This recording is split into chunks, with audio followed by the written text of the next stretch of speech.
Grace audio books Hindi. क्या आपने कभी सोचा है कि महान मसीही सेवकों द्वारा लिखी गई आत्मिक किताबों की गहरी सच्चाइयां और जीवन बदल देने वाली आशीषें सिर्फ इंग्लिश जानने वालों तक ही क्यों सीमित रहे? अब ऐसा नहीं होगा, क्योंकि ग्रेस ऑडियो बुक्स हिंदी लेकर आया है प्रभावशाली, आत्मा को छू लेने वाली और गहराई से भरी इंग्लिश मसीही किताबों की हिंदी ऑडियो बुक्स। यहाँ आपको मिलेंगी वो सभी आत्मिक सच्चाइयां जो किताबों के पन्नों में छुपी हैं, लेकिन अब सरल हिंदी में, भावनात्मक अंदाज में और हर विश्वासी के लिए सुलभ रूप में। चाहे आपकी जीवन शैली कितनी भी व्यस्त क्यों न हो, चाहे आपके पास किताब खरीदने या पूरी पढ़ने का समय न हो, अब आप इन ऑडियो को कभी भी कहीं भी सुन सकते हैं, चलते समय, घर के काम करते हुए या यात्रा में। ग्रेस ऑडियो बुक्स हिंदी लाता है आत्मिक जीवन के महत्वपूर्ण विषयों पर प्रार्थना, आत्मिक युद्ध, मसीही जीवन, पवित्र आत्मा के पवित्र आत्मा के वरदान, परमेश्वर की आवाज कैसे सुने, मसीह विश्वासी का अधिकार, यीशु का लहू, परमेश्वर का वचन, एक दवा, आत्मिक समृद्धि और बहुत कुछ। हर वीडियो आपको परमेश्वर के वचन में गहराई से ले जाएगा, आपकी आत्मा को ताजगी देगा और आपके रिश्तों व आत्मिक यात्रा को एक नई दिशा देगा। तो आज ही ग्रेस ऑडियो बुक्स हिंदी को सब्सक्राइब कीजिए, बेल आइकॉन दबाएं और परमेश्वर की इन आशीषों को सबसे पहले प्राप्त कीजिए। अध्याय 4, पवित्र आत्मा के साथ आंतरिक जीवन। पवित्र आत्मा की संगति तुम सबके साथ बनी रहे। 2 कुरिन्थियों। आत्मा भीतर यीशु को ठीक ठीक पता था कि किस दिन उन्हें क्रूस पर चढ़ाया जाएगा। उन्हें भी मालूम था कि उन्हें कितनी पीड़ा और दुख सहना होगा, और वे ये भी जानते थे कि बहुत जल्द उन्हें अपने शिष्यों से, जिन्हें वे बहुत प्रेम करते थे, अलग होना पड़ेगा। उन्हें पूरा विश्वास था कि मृतकों में से जी उठने के बाद वे पिता के पास स्वर्गारोहण करेंगे। इसलिए उन्होंने अपने सबसे करीबी मित्रों, शिष्यों को इकट्ठा किया और अपना हृदय उनके सामने खोलना शुरू किया। उन्होंने कुछ ऐसी बातें कहीं जो सुनने में बहुत कठिन थी। उन्होंने कहा, मैं तुमसे सच कहता हूं, तुम्हारे लिए यही भला है कि मैं चला जाऊं। यूहन्ना शिष्य शायद उनकी बातों से चकित हो गए होंगे। मैं कल्पना कर सकता हूं कि वे अपने आप से पूछ रहे होंगे, यह हमारे लिए कैसे अच्छा हो सकता है कि आप चले जाएं? यीशु, आपके पास तो जीवन के वचन हैं। जहां भी आप जाते हैं, बीमार चंगे हो जाते हैं। यीशु, आप ही इम्मानुएल हैं, परमेश्वर हमारे साथ। प्रभु, जब आप चले जाएंगे तो हम किसका अनुसरण करेंगे? आप कैसे कह सकते हैं कि हमारे लिए यही भला है कि आप हमें छोड़ दें? यीशु ने तुरंत समझाया, क्योंकि यदि मैं न जाऊं तो सहायक हेल्पर तुम्हारे पास न आएगा, पर यदि मैं जाऊंगा तो उसे तुम्हारे पास भेज दूंगा। यूहन्ना यीशु ये बता रहे थे कि जब वे चले जाएंगे तब वे पवित्र आत्मा को उनके हृदयों में भेज देंगे, और परमेश्वर की आत्मा वही होगी जो उन्हें सारी सच्चाई में ले जाएगी। उसी वार्तालाप में यीशु ने अपने शिष्यों से कहा, और मैं पिता से विनती करूंगा और वह तुम्हें एक और सहायक देगा कि वह सदा तुम्हारे साथ रहे, सत्य की आत्मा, जिसे संसार ग्रहण नहीं कर सकता, क्योंकि वह उसे न देखता है और न जानता है, परंतु तुम उसे जानते हो, क्योंकि वह तुम्हारे साथ रहता है और तुम में होगा। मैं तुम्हें अनाथ न छोड़ूंगा, मैं तुम्हारे पास आऊंगा। यूहन्ना यीशु ने यह साफ कर दिया कि जो उनके शिष्य नहीं हैं, वे पवित्र आत्मा को ग्रहण नहीं कर सकते, सत्य की आत्मा, जिसे संसार ग्रहण नहीं कर सकता, क्योंकि वह उसे न देखता है और न जानता है। यूहन्ना वचन कहता है, प्राकृतिक मनुष्य परमेश्वर की आत्मिक बातों को ग्रहण नहीं करता, क्योंकि वे उसके लिए मूर्खता है। 1 कुरिन्थियों। परंतु यीशु के लिए यह अत्यंत महत्वपूर्ण था कि उनके शिष्य पवित्र आत्मा को समझें और जानें। इसी वार्तालाप में यीशु ने एक अद्भुत रहस्य भी प्रकट किया। पवित्र आत्मा केवल हमारे साथ रहने के लिए नहीं आएगा, वह हमारे भीतर निवास करेगा। यीशु परमेश्वर हमारे साथ, गॉड विद अस। पवित्र आत्मा परमेश्वर हमारे भीतर, गॉड इन अस है।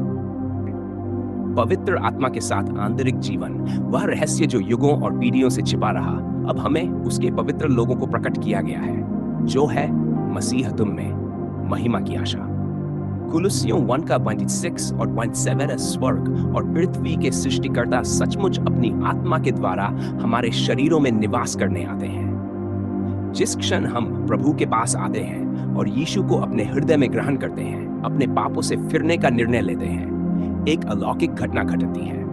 हो सकता है कि उस क्षण हमें महसूस ना हो, परंतु उसी समय प्रभु की आत्मा हमारे भीतर रहने आ जाती है। पवित्र आत्मा सचमुच हमारे हृदयों में प्रवेश करता है, हमें सील कर देता है और हमारी आत्मा के साथ गवाही देता है कि हम परमेश्वर की संतान हैं। आत्मा आप ही हमारी आत्मा के साथ गवाही देता है कि हम परमेश्वर की संतान हैं। रोमियो 8 का 16 वचन यहाँ तक कहते हैं, पर यदि उस आत्मा ने जिसने यीशु को मरे हुओं में से जिलाया तुम में निवास किया है, तो जिसने मसीह को मरे हुओं में से जिलाया वह तुम्हारे नश्वर शरीरों को भी जीवन देगा उस आत्मा के द्वारा जो तुम में निवास करता है। रोमियो 8 का 11 वचन आगे ये कहते हैं, अब जो हमें मसीह में स्थिर करता है और हमें अभिषेक देता है वह परमेश्वर है, जिसने हमें सील किया और हमारे हृदयों में आत्मा को एक गारंटी के रूप में दिया। दूसरा कुरिन्थियों 1 का 7 और ACD आत्मा में प्रवेश करना, जब हम उद्धार पाते हैं पवित्र आत्मा हमारे हृदयों में आता है, पर यदि हम उसे वास्तव में जानना चाहते हैं तो हमें आत्मा में चलना होगा। केवल पवित्र आत्मा को अपने भीतर पाना ही पर्याप्त नहीं है, यह आवश्यक है कि हम आत्मा में जीवन व्यतीत करें। गलातियों 5 का, हमें केवल पवित्र आत्मा से भरना ही नहीं चाहिए बल्कि आत्मा में बने रहने का भी प्रयास करना चाहिए। प्रकाशित वाक्य की पुस्तक हमें बताती है कि यूहन्ना आत्मा में था जब प्रभु ने उसे बातें प्रकट की। यूहन्ना ने कहा, मैं प्रभु के दिन आत्मा में था। प्रकाशित वाक्य 1 का वचन हमें बताते हैं कि हमारे शरीर पवित्र आत्मा के मंदिर है। क्या तुम नहीं जानते कि तुम्हारा शरीर तुम्हारे भीतर के पवित्र आत्मा का मंदिर है जो तुम्हें परमेश्वर से मिला है और तुम अपने नहीं हो। पहला कुरिन्थियों का 27 पुराने नियम में मंदिर 3 भागों में बांटा गया था, बाहरी आंगन, पवित्र स्थान और परम पवित्र स्थान। मेरा विश्वास है कि यदि हम पवित्र आत्मा के मंदिर हैं तो हमारा शरीर बाहरी आंगन है, हमारी प्राण सोल पवित्र स्थान है और हमारी आत्मा स्पिरिट परम पवित्र स्थान है। परमेश्वर की प्रकट उपस्थिति पुराने नियम में परम पवित्र स्थान में पाई जाती थी और आज परमेश्वर की प्रकट उपस्थिति हमारी आत्मा स्पिरिट में पाई जाती है। हमें परमेश्वर से मिलने के लिए यरूशलेम जाने की आवश्यकता नहीं है, हमें उसकी उपस्थिति पाने के लिए किसी विशेष पहाड़ पर चढ़ने की आवश्यकता नहीं है, क्योंकि पवित्र आत्मा हमारी आत्मा के भीतर रहने आता है। हमें अपने पापों का प्रायश्चित करने के लिए बलिदान चढ़ाने की आवश्यकता नहीं है ताकि उसकी उपस्थिति में प्रवेश कर सकें। इब्रानियों 10 का 22 यीशु ने अपना जीवन दिया और हमारे पाप के लिए अपना लहू बहाया। यशायाह 53 का 10। अब ये केवल एक व्यक्ति नहीं है जो साल में एक बार परम पवित्र स्थान में प्रवेश करता था, लेव्य व्यवस्था 6 का 2 और 9 टाइम्स, बल्कि अब हम किसी भी समय और किसी भी दिन प्रवेश कर सकते हैं। इफिसियों 2 का 13 से 10 तक। क्योंकि यीशु ने क्रूस पर अपना लहू बहाया, हम न केवल अपने पापों की क्षमा प्राप्त करने में सक्षम हैं, बल्कि हम सीधा उसकी उपस्थिति तक पहुंच भी सकते हैं। इब्रानियों 10 का 9 से ECD तक वचन हमें बताते हैं कि जब यीशु ने ऊंचे शब्द से पुकारा और प्राण छोड़ दिए, तो मंदिर का वह पर्दा जो हमें परम पवित्र स्थान से अलग करता था, ऊपर से नीचे तक 2 भागों में फट गया। मरकुस 30 का 7 और 38। पवित्र आत्मा के साथ आंतरिक जीवन परम पवित्र स्थान हमारे पीढ़ी के लिए वादा किया हुआ देश। यह एक ऐसा स्थान है जो पवित्र आत्मा के प्रेम और शांति से भरा हुआ बहता है। यह एक ऐसा स्थान है जो अवर्णनीय और महिमा से भरा है। यह एक ऐसा स्थान है जो प्रकाशन और सत्य से भरा है।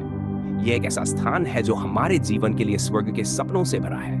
यह एक ऐसा स्थान है जो परमेश्वर के जीवन और शक्ति से भरा है। यह स्थान है जहां पवित्र आत्मा हमारी आत्मा को न्याय करता है और हमारे हृदयों पर अपनी व्यवस्था लिखता है। प्रभु ने इस्राएलियों को मिस्र की दास्ता से छुड़ाया। वे उस क्षण से स्वतंत्र हो गए जब उन्होंने लाल समुद्र पार किया, पर वे फिर भी जीवन भर जंगल में रहे, ये सोचते हुए कि काश वे मिस्र लौट सकते हैं। इसी तरह बहुत से मसीही लोग यीशु के लहू के लाल समुद्र को पार कर पाप की दास्ता से तो छुड़ाए गए हैं, पर फिर भी वे आत्मिक जंगल में रहते हैं। वे कभी परमेश्वर के हृदय की गहराई को नहीं जानते, कभी अपने जीवन के लिए परमेश्वर की योजना को नहीं पाते और हमेशा पाप के साथ संघर्ष में जीते रहते हैं।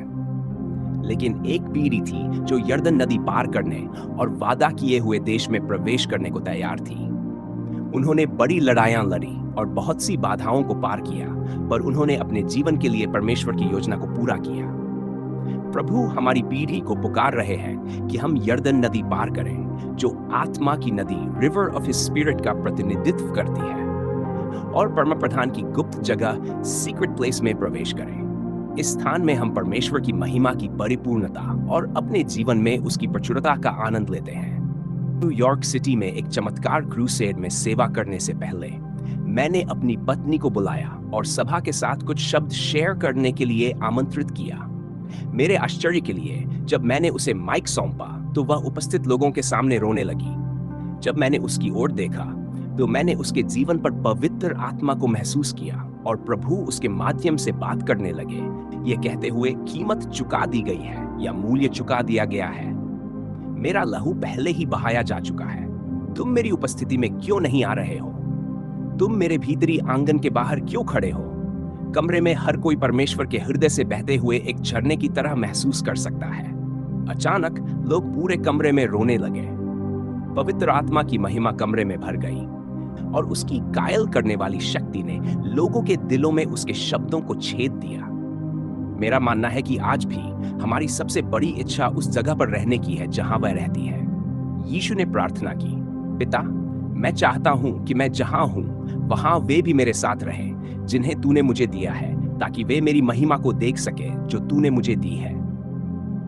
यह राजा दाऊद का सबसे बड़ा अनुरोध था। उन्होंने लिखा, एक बात मैंने यहोवा से मांगी है, उसी के ढूंढने का यत्न करता रहूंगा कि मैं जीवन भर यहोवा के भवन में रहूं, ताकि यहोवा की मनोहरता को देखूं और उसके मंदिर में ध्यान करूं। जब दाऊद ने प्रभु के भवन और उसके आंगनों के बारे में बात की तो वह मानव हाथों से बने मंदिर के बारे में बात नहीं कर रहा था।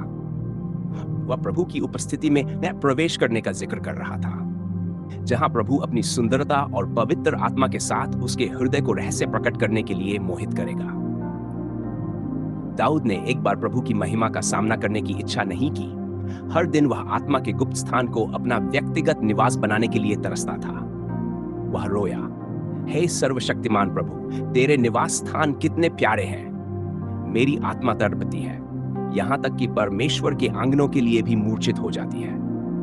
मेरा हृदय और मेरा मांस जीवित परमेश्वर के लिए रोता है, क्योंकि तेरे आंगनों में एक दिन 1000 से भी अच्छा है। पवित्र आत्मा के साथ आंतरिक जीवन सबसे बड़ा सम्मान जो हम इस जीवन में प्राप्त कर सकते हैं वह है आत्मा द्वारा उसके उपस्थित में खींचा जाना।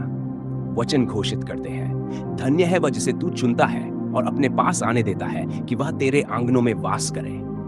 हम तेरे भवन की भलाई से, तेरे पवित्र मंदिर के आनंद से तृप्त होंगे। हम अपनी पूरी इच्छा के साथ अपने दिल के द्वार पर खड़े हो सकते हैं, लेकिन अंत में केवल वही है जो हमें अपने भीतरी कक्षों में खींचता है। हमारा दिल पुकारता है, मुझे दूर खींच ले। राजा मुझे अपने कक्षों में ले आया है। हम तुम्हारे पीछे दौड़ेंगे। हम शराब से भी अधिक तुम्हारे प्रेम को याद करेंगे और उसमें आनंद लेंगे। ठीक है ना? वे तुमसे प्रेम करते हैं। मैं सांवली हूं पर प्यारी हूं। जब आप प्रभु के गीत को महसूस करते हैं तो उसके पीछे दौड़ें। वह आपको अपने भीतरी कक्षों में ले जाएगा और आपकी आत्मा को अपनी भलाई और लंबे आनंद और खुशी से संतुष्ट करेगा। आप ये महसूस करेंगे कि जो कोई उसे सचमुच जानता है उसके लिए उससे प्रेम न करना असंभव है। और आप ये जानने आएंगे कि भले ही आप सिद्ध नहीं हैं, आप अभी भी उसकी नजरों में प्यारे हैं। यीशु द्वार है, उसके द्वारा प्रवेश करें और आप बचाए जाएंगे और आप अंदर और बाहर गए और विश्राम पाएंगे। धन्यवाद के साथ उसके फाटकों में और स्तुति के साथ उसके दरबारों में प्रवेश करो। एक ऐसे दिल के साथ जो पूरी तरह से कृतज्ञता, आराधना और आत्मा और सच्चाई से भरा हो। उसकी उपस्थिति में रहने और उसके द्वारा ज्ञात होने की एकमात्र इच्छा के लिए अपना जीवन समर्पित करें। पवित्र आत्मा का मित्र बने और उसे अपने हृदय में भावनाओं को स्थानांतरित करने दें। उसे अपना शिक्षक, परामर्शदाता, सहायक और मार्गदर्शक बनने दें। उसे जाने और उसके द्वारा जाने जाएं। हम मिट्टी के बर्तन हैं जिनके अंदर एक अद्भुत खजाना है और वह खजाना पवित्र आत्मा है। हमारे पास एक है। हम मिट्टी के बर्तनों में खजाना रखते हैं ताकि यह दिखाया जा सके कि महान सामर्थ्य परमेश्वर का है, न कि हमारा। मेरी पत्नी के गर्भवती होने के पहले कुछ महीनों के दौरान उसे देखकर यह बता पाना असंभव था कि वह गर्भवती है। लेकिन जब हम पहली बार उसकी जांच के लिए गए तो उसने हमें डॉक्टर के उपकरणों की मदद से बच्चे की धड़कन सुनने की अनुमति दी। उस समय हम जो खुशी और आश्चर्य महसूस कर रहे थे उसे शब्दों में बयान करना मुश्किल है। जब हमने पहली बार उसके छोटे दिल की धड़कन जोर से और साफ सुनी, उसी दिन हमारी बच्ची ने अपना पहला अल्ट्रासाउंड कराया और हम अपने बच्चे के हाथ पैर देख पाए और वह चारों ओर घूम रहा था। हमारे अलावा एक और व्यक्ति था जो हमारे भीतर एक अनोखी इच्छा और व्यक्तित्व के साथ रह रहा था, बस इसलिए कि हम उसे डॉक्टर के उपकरणों के बिना नहीं देख सकते थे या सुन नहीं सकते थे। इसका मतलब यह नहीं था कि वह वहां नहीं था। यह पवित्र आत्मा के साथ भी ऐसा ही है। वह हर विश्वासी के दिल के अंदर एक वास्तविक व्यक्ति है, और सिर्फ इसलिए कि हम उसे हमेशा सुन या महसूस नहीं कर सकते हैं, इसका मतलब यह नहीं है कि वह वहां नहीं है। पवित्र आत्मा के साथ सहभागिता मसीही जीवन के विभिन्न आयाम हैं। उनमें से एक बाहरी मसीही जीवन है, जिसमें हमारे रिश्ते, हमारा नैतिक आचरण और प्रभु के प्रति हमारी सेवा शामिल है। इसमें ईसाई धर्म का एक बौद्धिक पहलू भी है, जिसमें हम शास्त्रों, धर्मशास्त्र और सिद्धांत के अपने ज्ञान में बढ़ते हैं। मसीही अनुभव के ये दोनों पहलू बेहद महत्वपूर्ण हैं और वे आमतौर पर चर्च में सबसे ज्यादा जोर दिए जाने वाले पहलू हैं। हमें अपने समाज में नैतिक रूप से सही होना चाहिए। हमारे लिए अपने रिश्तों पर ईश्वर के सिद्धांतों को लागू करना महत्वपूर्ण है। आंतरिक जीवन और पवित्र आत्मा और पारिवारिक जीवन। हमें बाइबल पर आधारित ये जानना चाहिए कि हम क्या मानते हैं, ताकि हम किसी भी झूठे सिद्धांत से गुमराह हों जो साथ आता है। लेकिन ये पवित्र आत्मा के साथ हमारे संबंध के मुख्य पहलू नहीं होने चाहिए। हमारे ईसाई जीवन का सबसे महत्वपूर्ण आयाम हमेशा पवित्र आत्मा के साथ हमारा आंतरिक जीवन होना चाहिए। पवित्र आत्मा के साथ हमारी संगति ही हमारे आंतरिक जीवन का रहस्य है, जो हमें ईश्वर और एक विजयी ईसाई जीवन को जानने के लिए प्रेरित करता है। ज्यादातर लोग अपनी इच्छाओं को पूरा करने और बाहरी गतिविधियों में अपनी पूर्ति खोजने की कोशिश करते हैं, लेकिन यीशु ने कहा कि हमारे अंतरतम से जीवित जल की नदियां बहेंगी। जैसे जैसे हम पवित्र आत्मा के साथ अपनी दोस्ती में बढ़ते हैं, वह हमारी सभी जरूरतों को पूरा करेगा। बाइबल हमें बताती है कि पहले ईश्वर के राज्य और उसकी धार्मिकता को खोजो और बाकी सब कुछ हमारे लिए जोड़ दिया जाएगा। समस्या यह है कि ज्यादातर लोग नहीं जानते कि ईश्वर का राज्य कहां स्थित है। यीशु ने हमें यहाँ या वहां नहीं खोजने के लिए कहा, क्योंकि उन्होंने कहा कि ईश्वर का राज्य हमारे भीतर है।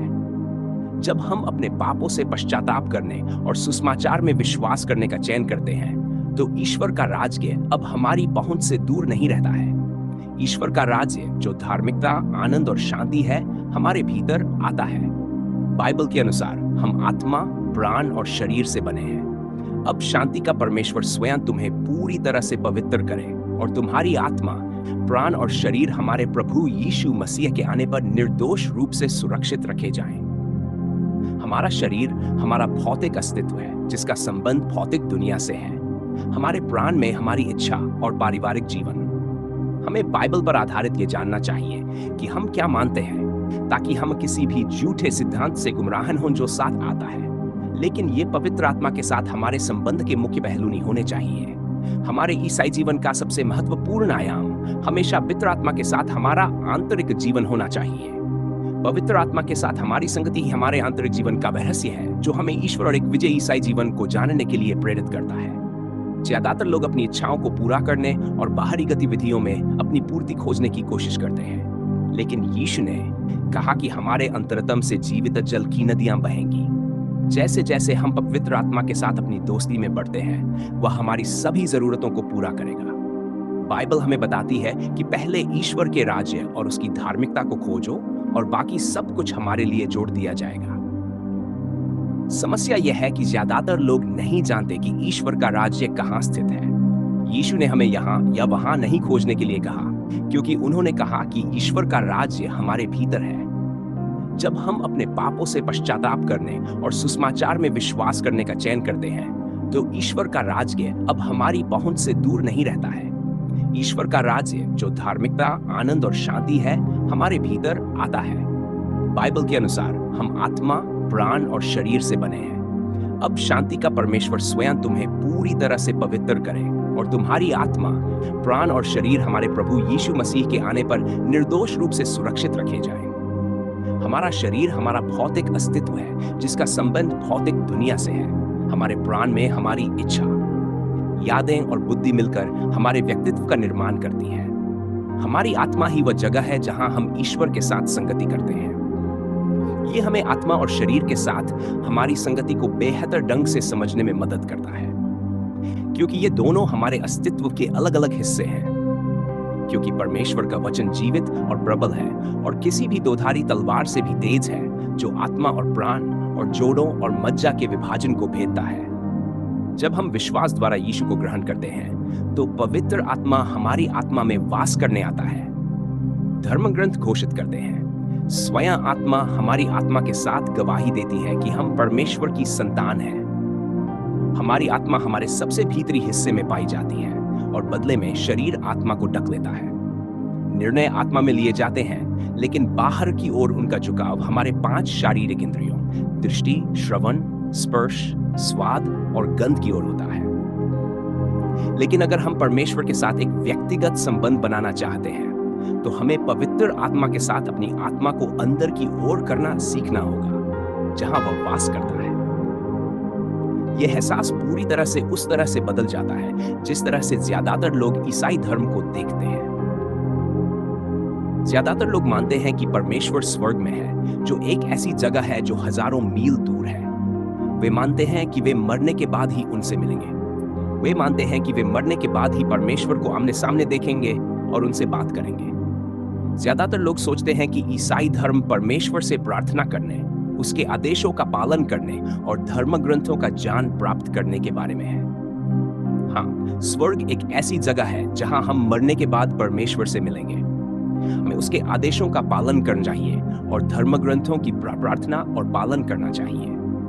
लेकिन यह एक जागरण है जो हमारी आत्मा में तब होता है जब हम महसूस करते हैं कि हम परमेश्वर के साथ एक आंतरिक संबंध बना सकते हैं, जो नहीं सिर्फ प्यार करता है हमें, बल्कि जो भी आया है सचमुच निवास करने के लिए हमारे शरीरों के अंदर उसकी आत्मा के माध्यम से। ये यात्रा प्रार्थना और उपासना में शुरू होती है। जैसे ही हम प्रभु को प्रार्थना के माध्यम से खोजते हैं और जैसे ही हम आते हैं उसके सामने कृतज्ञता और स्तुति के साथ हमारे हृदयों में, पवित्र आत्मा हमारे भीतर हमें खींचना शुरू कर देगी उसकी उपस्थिति में। ये इसलिए है कि हम अपनी आंखें बंद कर लेते हैं जब हम प्रभु की उपासना करते हैं और हम हो जाते हैं उसकी उपस्थिति के प्रति जागरूक। उपासना का ये चरण शब्द और कार्य शामिल कर सकता है और इसमें उठाना, हमारे हाथों को चलना या घुटने टेकना जैसे कार्य भी शामिल हो सकते हैं। हम अभी भी बाहरी आंगनों में हैं, लेकिन हम उसकी उपस्थिति महसूस कर सकते हैं। अक्सर लोग रुक जाते हैं जब वे कहने के लिए कुछ भी नहीं पाते हैं अपनी भावनाओं के साथ प्रभु से, लेकिन हम जारी रखते हैं अपनी भावनाओं के साथ उसको खोजने के लिए। हम पाते हैं कि हमारे शब्द और कार्य अब पर्याप्त नहीं हैं हमारी गहरी इच्छाओं को व्यक्त करने के लिए, जो कि हमारी भावनाओं का भी एक हिस्सा है। यह संभव है प्रभु को अपनी भावनाओं के साथ खोजने के लिए, क्योंकि पवित्र आत्मा न केवल एक व्यक्ति है, वह ईश्वर भी है। उसका सबसे बड़ा काम हमसे प्यार करना है और पहली और सबसे महान आज्ञा है प्यार करना। प्रभु हमारे ईश्वर को अपने पूरे दिल से, अपनी पूरी आत्मा से, अपनी पूरी बुद्धि से और अपनी पूरी शक्ति से। यीशु ने कहा कि यदि हम उससे प्यार करते हैं तो वह स्वयं को हम पर प्रकट करेगा। हम प्रकट करते हैं हमारा प्यार प्रभु के लिए उसकी आज्ञाओं का पालन करके, लेकिन हम अपना प्यार प्रभु पर भी उंडेल सकते हैं पवित्र आत्मा को अपने भीतर अपनाकर। हमें न केवल अपनी बुद्धि और शक्ति से, बल्कि अपने पूरे दिल से भी प्रभु से प्यार करना चाहिए। जैसे ही हम रोने लगते हैं, नजदीक आने की लालसा में, उसे जानने के लिए, उसके साथ संगति करने के लिए और उसकी उपस्थिति में बने रहने के लिए, वह हमें पवित्र स्थान में ले जाता है। पवित्र आत्मा हमारे भीतर से बहना शुरू कर देगी, हमारे आंतरिक से बाहर निकलेगी आत्मा और हमारी आत्मा को भर रही है। जैसे जैसे हम प्रेम और इच्छा करना जारी रखते हैं, उनकी अभिव्यक्ति हमारे दिलों में उनकी अत्यधिक शांति और प्रेम के साथ व्याप्त होती रहेगी। जैसा कि हम उसके प्रेम में रहते हैं, पवित्र आत्मा हमें खामोशी में ले आती है, शब्दों और भावनाओं से गहरा, एक ऐसी स्थिति जहां हम पूरी तरह से आत्मसमर्पण कर देते हैं और परमेश्वर की आत्मा के प्रति झुक जाते हैं। प्रभु हमसे कहता है, शांत हो जाओ और जानो कि मैं परमेश्वर हूं। वह ये भी कहता है, शांत रहने और विश्वास में आपकी शक्ति होगी। ये वह जगह है जहां पवित्र आत्मा के साथ गहरा संबंध स्थापित होता है। हम अब उससे केवल बात ही नहीं करते, बल्कि उसके लिए अपना प्रेम भी व्यक्त करते हैं।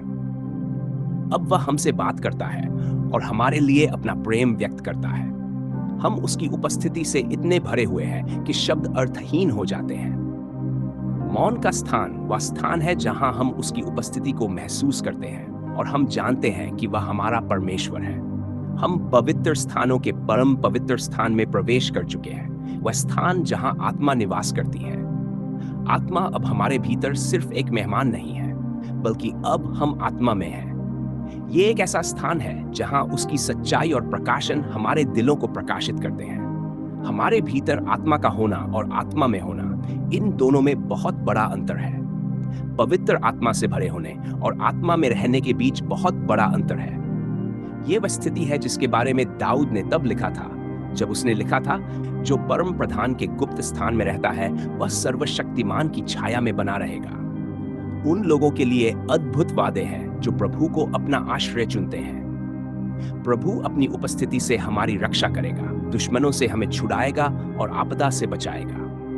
क्योंकि तूने परम प्रधान को, जो मेरा आश्रय है, अपना निवास स्थान बनाया है, इस कारण कोई बुराई नहीं होगी, तुम पर कोई बुराई नहीं आएगी, न ही कोई विपत्ति तुम्हारे घर के पास आएगी। ये वादे सभी के लिए नहीं हैं, बल्कि केवल उनके लिए हैं जो गुप्त स्थान में रहते हैं। शत्रु उस स्थान को छू नहीं सकता। शत्रु के झूठ, धोखे और उत्पीड़न से आत्मदोष उत्पन्न नहीं हो सकता, क्योंकि वहां तुम्हें यह वचन दिया गया है, वह तुझे अपने पंखों के नीचे छुपा लेगा और तू उसके परों के नीचे शरण पाएगा।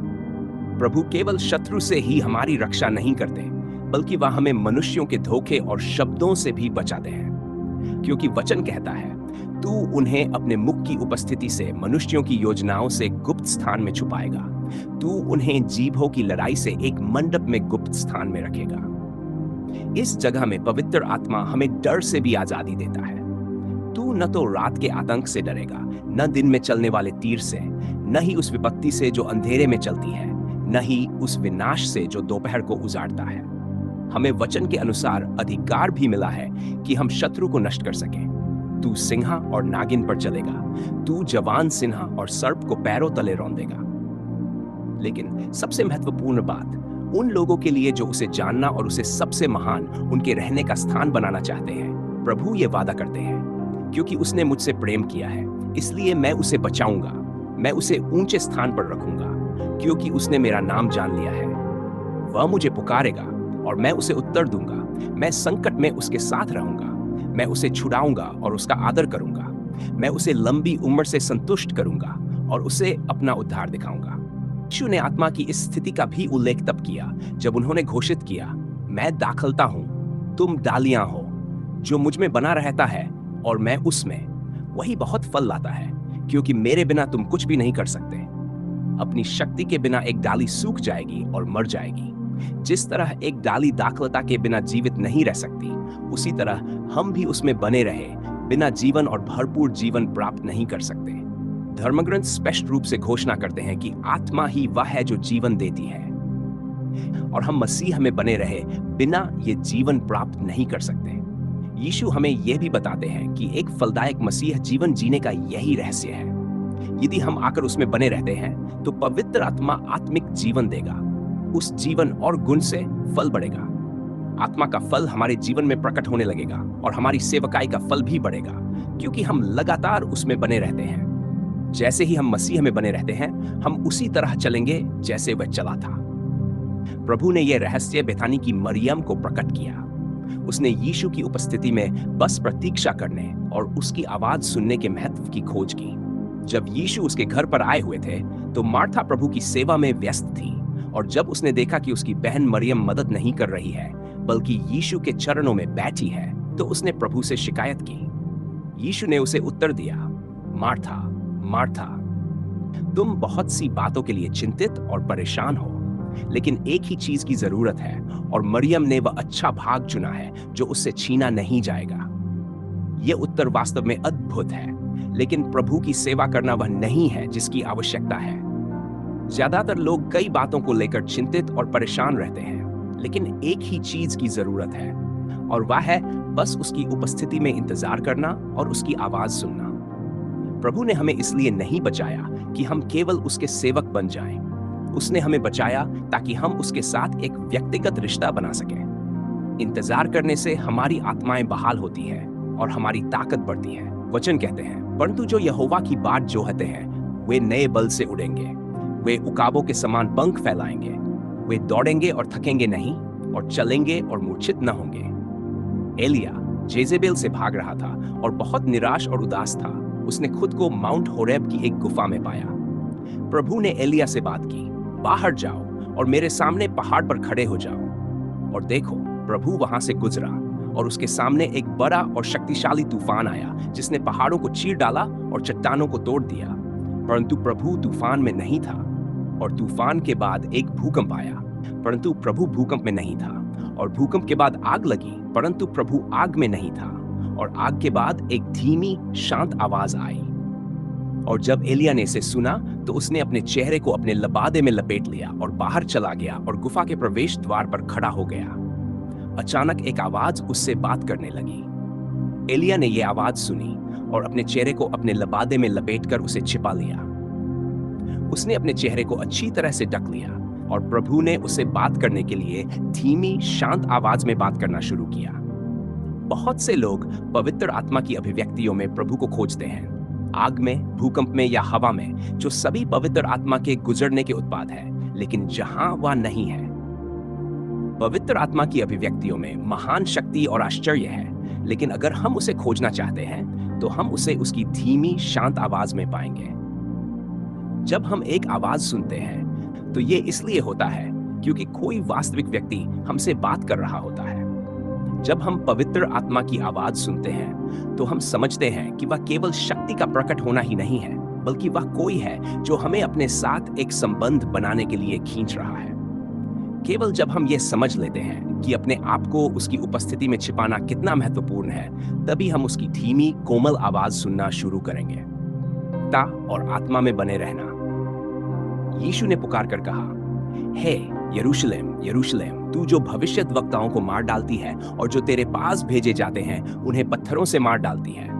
कितनी बार मैंने चाहा कि मैं तेरे बच्चों को इकट्ठा कर लूं, जैसे एक मुर्गी अपने बच्चों को अपने पंखों के नीचे इकट्ठा करती है, परंतु तू तैयार न हुई। यह परमेश्वर की सबसे बड़ी इच्छा थी कि वह अपने बच्चों को अपने पंखों के नीचे इकट्ठा करे, परंतु वे इच्छुक नहीं थे। शास्त्र हमें बताते हैं कि जब वह यरूशलेम के निकट आया तो उसने उस पर आंसू बहाए, क्योंकि वे अपनी मुलाकात के समय को नहीं पहचान पाए। वह अपने लोगों के पास आया और उसके अपने लोगों ने उसे ग्रहण नहीं किया। आज भी बहुत से लोग उसके पंखों के नीचे छिपने को तैयार नहीं हैं। यह वही अवस्था है जिसे हमें पवित्र आत्मा के साथ खोजना चाहिए। कैथरीन कुलमन ने कहा कि उनका प्रिय शास्त्र था, मुझे अपनी आंख की पुतली की तरह रख, मुझे अपने पंखों की छाया में छिपा। यही उनका रहस्य था पवित्र आत्मा को जानने और उससे प्रेम करने का। हमारी पुकार भी यही होनी चाहिए। ओपन कोट, हे प्रभु, मुझे अपने पंखों की छाया में छिपा ले, मुझे अपनी आंख की पुतली के समान रख। Close quote. पवित्र आत्मा और गुरुत्वाकर्षण ग्रेविटी एक प्राकृतिक शक्ति है जो किसी पिंड को उसके केंद्र की ओर खींचती है। इसी तरह पवित्र आत्मा हमारी आत्माओं को हमारे भीतरी अस्तित्व की ओर खींचता है। जितना हम उसके निकट आते हैं उतना ही यह आकर्षण प्रबल होता है। शास्त्र कहता है, परमेश्वर के निकट आओ और वह तुम्हारे निकट आएगा। जितना हम प्रभु से दूर होते हैं उतना ही उसकी उपस्थिति में बने रहना कठिन होता है। बार बार उसके पास लौटने से उसका आकर्षण हमारे भीतर स्थायी हो जाता है। पवित्र आत्मा के साथ भीतरी जीवन, हालांकि बाहरी दृष्टि से निश्चल लगता है, वही स्थान है जहां सच्ची आत्मिक प्रगति होती है। आत्मा में बने रहना, जैसे पवित्र आत्मा हम में वास करता है और हम उसमें बने रहते हैं, वैसे ही हम परमेश्वर की आत्मा के साथ एक हो जाते हैं। शास्त्र कहता है, ओपन कोट, परंतु जो प्रभु के साथ जुड़ता है वह उसके साथ एक आत्मा होता है। Close quote. जब हम परमेश्वर की आत्मा के साथ एक हो जाते हैं, उसके विचार हमारे विचार बन जाते हैं, उसकी भावनाएं हमारी भावनाएं बन जाती हैं, उसके स्वप्न हमारे स्वप्न बन जाते हैं, उसकी इच्छाएं हमारी इच्छाएं बन जाती हैं और उसके कार्य हमारे कार्य बन जाते हैं। जैसे पिता केवल यीशु में ही नहीं था, बल्कि यीशु भी पिता में बना रहा, वैसे ही हमारे भीतर आत्मा में बने रहने का उद्देश्य केवल व्यक्तिगत जानने तक सीमित नहीं है। इसका लक्ष्य है प्रभु के साथ पूरी तरह एक हो जाना। आप सुन रहे थे ग्रेस ऑडियो बुक्स हिंदी, जहां परमेश्वर का वचन आपकी आत्मा को ताजगी देता है और जीवन को नई दिशा। सब्सक्राइब करना न भूलें, बेल आइकॉन दबाएं और इस आशीष को दूसरों के साथ बांटें, क्योंकि परमेश्वर की आशीष हर हृदय तक पहुंचना चाहिए।